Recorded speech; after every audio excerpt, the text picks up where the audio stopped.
You know the story. A mischievous boy who never grows up flies through the window of a London nursery and whisks 3 children away to a magical island where pirates battle lost boys and fairies grant wishes. For over a century, Peter Pan has captivated audiences with its promise of eternal childhood and endless adventure. But the true story behind J.M. Barrie's creation is far darker than the Disney version ever revealed.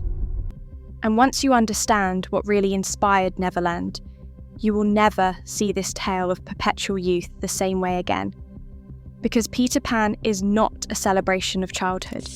It is a monument to grief, built by a man haunted by death and obsessed with boys who would never grow old. The story begins not in Kensington Gardens, but in a small Scottish village in 1867. James Matthew Barrie was just 6 years old when his 13-year-old brother David died in an ice skating accident the day before his 14th birthday. The impact on the Barrie household was devastating, but nothing compared to what it did to their mother, Margaret Ogilvy. She took to her bed and did not emerge for months, lost in a grief so profound that her surviving children became like ghosts to her. Young James discovered that there was only one way to reach his mother in her darkness. He would put on David's clothes and imitate his dead brother's mannerisms. He even tried to whistle the way David had, though he never quite got it right. In these moments, wearing his dead brother's clothing, James could see his mother's eyes focus on him. She would almost smile, and for a brief moment she had her favourite son back, the one who would never age beyond 13, forever frozen at the edge of childhood. Imagine that scene, a 6-year-old boy standing in his dead brother's room, pulling on clothes that still smell faintly of their previous owner. The fabric hangs loose on his smaller frame. He practices David's walk, his laugh, the tilt of his head. When he enters her darkened bedroom, she looks up. For just a moment, her face transforms. She sees David. She sees her boy who will never grow up, never leave her, never change. And young James learns a terrible lesson that will shape the rest of his life. The dead, frozen in time, are more loved than the living. Margaret Ogilvy would tell young James that David would always remain a boy. He would never face the disappointments of adulthood, never grow old, never suffer the indignities of aging. He was, she said with something almost like happiness in her voice, eternally young. James absorbed this twisted consolation. His mother preferred a dead child who never aged to the living son standing before her. Is it any wonder that he would later create a character who proclaimed that to die would be an awfully big adventure? In 1897, Barrie began taking daily walks through Kensington Gardens in London. This is where he encountered the Llewelyn-Davies family: George, Jack, Peter, Michael, and Nico, 5 brothers who would become the most famous boys in literary history, though the fame would cost them dearly. Barrie was 37 years old when he first approached the boys. He entertained them with stories and magic tricks. He befriended their parents, Arthur and Sylvia. And slowly, methodically, he inserted himself into the very centre of their family life. When Arthur Davies contracted cancer in 1907, Barrie moved into the family home. 3 years later, Sylvia Davies was also diagnosed with cancer. As she lay dying in 1910, Barrie claimed that Sylvia had asked him to be the boy's guardian. The boy's grandmother disputed this vehemently. Barrie produced a document, and whether through legal manoeuvring or genuine final wishes, he gained custody of all 5 boys. A childless man in his 50s suddenly had 5 sons. He had, in effect, acquired a ready-made family of boys who would inspire his most famous work. Peter Llewelyn-Davies, the boy who gave his name to the character, came to despise his connection to the story. As an adult, he would visibly flinch when people made the connection. The real Peter later wrote the line, "The boy was named Peter, and he was a boy, and I was a boy, named Peter. It's as simple and sinister as that. He felt that Barrie had stolen his childhood and turned it into a commodity, a performance that he was expected to live up to for the rest of his life. But the darkness goes deeper. Remember, Barrie's mother had taken comfort in her son's death because he would never grow old. This same twisted logic appears throughout Peter Pan. The lost boys are all boys who fell out of their prams and were not claimed, essentially abandoned or dead children. And Peter, we are told, thins them out when they start to grow up. Think about that phrase, thins them out. What does that mean? Where do lost boys go when they grow too old for Neverland? Consider the scene where Peter returns for Wendy years later, only to find she has grown up. His reaction is not sadness or understanding. It is incomprehension bordering on disgust. She has committed the ultimate betrayal in his eyes. She aged. And when he sees her daughter Jane, he simply replaces her, taking the daughter away just as he took the mother. The cycle continues eternally. Peter does not form relationships. He collects children. Now let's talk about Neverland itself, because this supposedly magical place has some very dark implications. The mermaids are not friendly. They try to drown Wendy. The fairies are spiteful and violent. And most telling, time works differently there. You can spend what feels like months in Neverland, but when you return home, hardly any time has passed. This distortion of time is not whimsical. It is a description of trauma. Children who experience severe trauma often report that time seemed to stop, that they were trapped in an endless present. Neverland, where time does not pass normally and children stay children forever, is not an escape from reality. It is a dissociative state. The lost boys themselves are telling. They are all boys who fell out of their prams. In Edwardian England, infant mortality was staggeringly high. Approximately 1 in 5 children died before their 5th birthday. The cemetery where Barrie walked through Kensington Gardens was full of graves of children who had died young.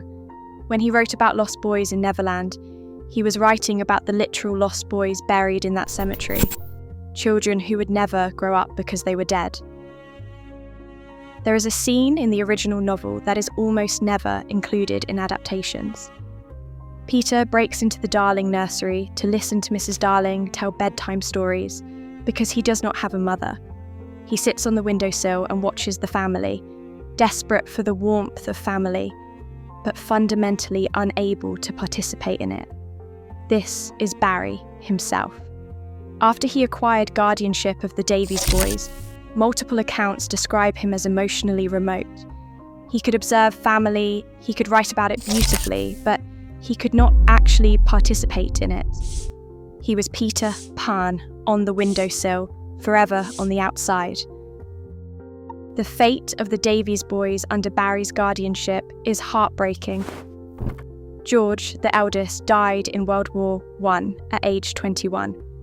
Michael, who Barrie was closest to, drowned at Oxford in 1921 at age 20. The circumstances were mysterious. He was found in a pool with his friend, their bodies close together.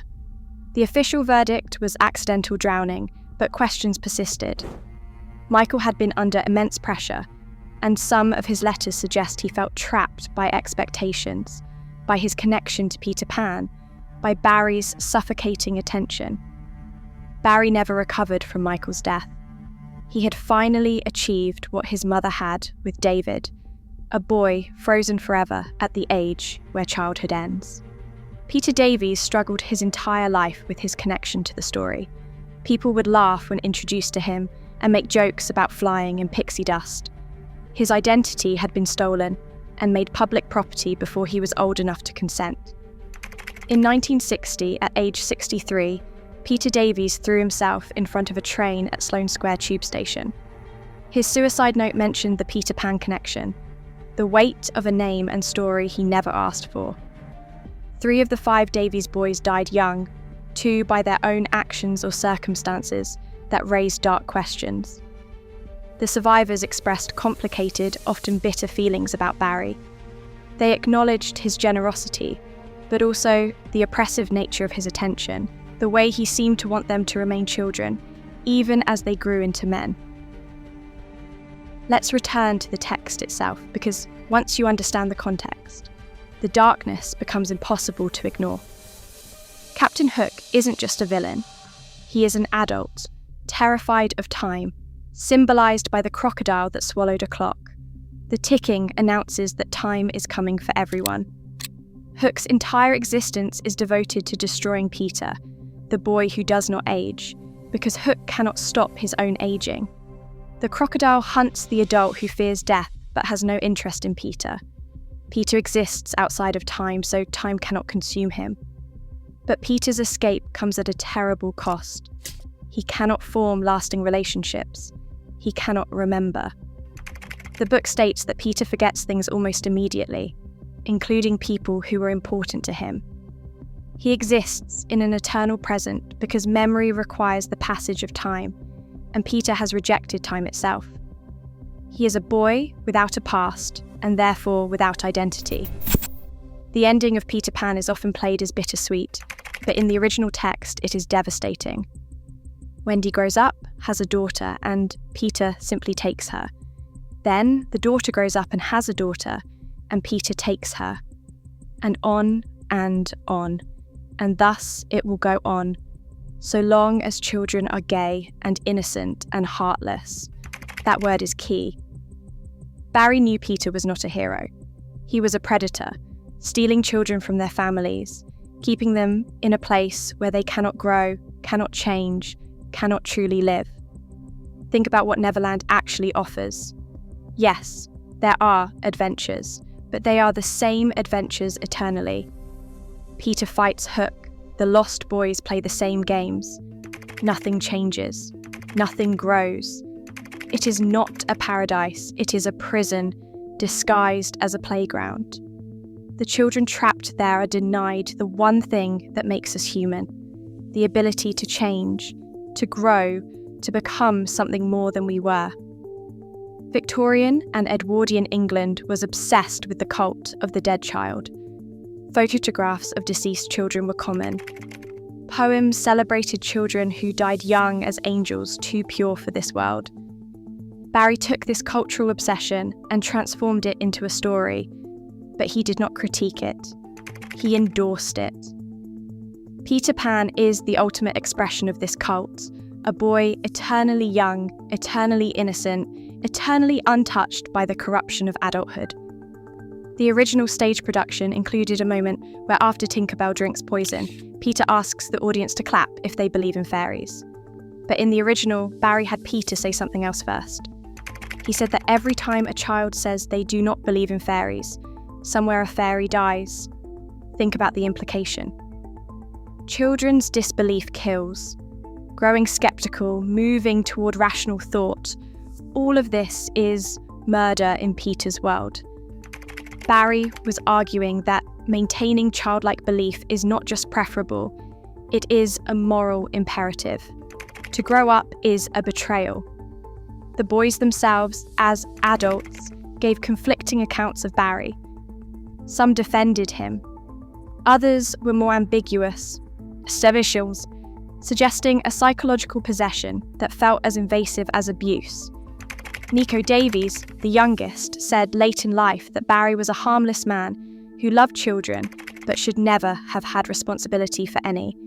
That phrase, harmless man, carries weight.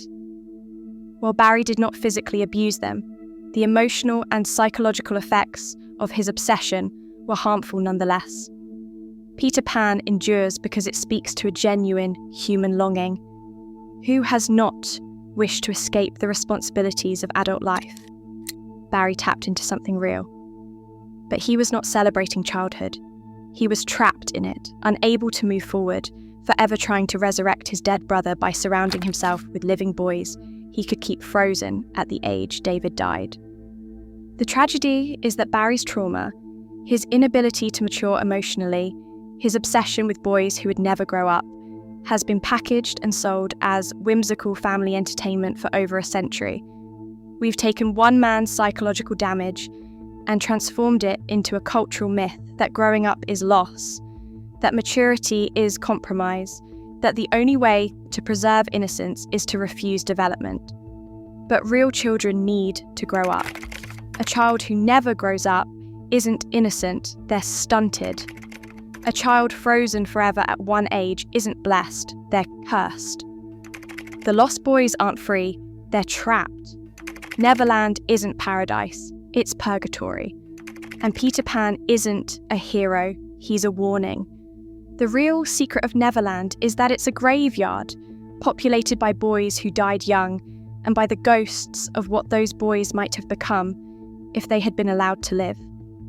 Peter Pan is a memorial to David Barrie, to George and Michael Davies, to Peter Davies who threw himself in front of a train, and to all the boys that J.M. Barrie collected and kept and refused to let go.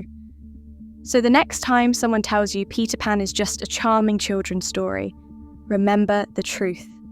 It's a ghost story written by a man haunted by death, obsessed with boys who would never grow old, and convinced that eternal childhood was a gift rather than a curse. To die, Peter Pan tells us, would be an awfully big adventure.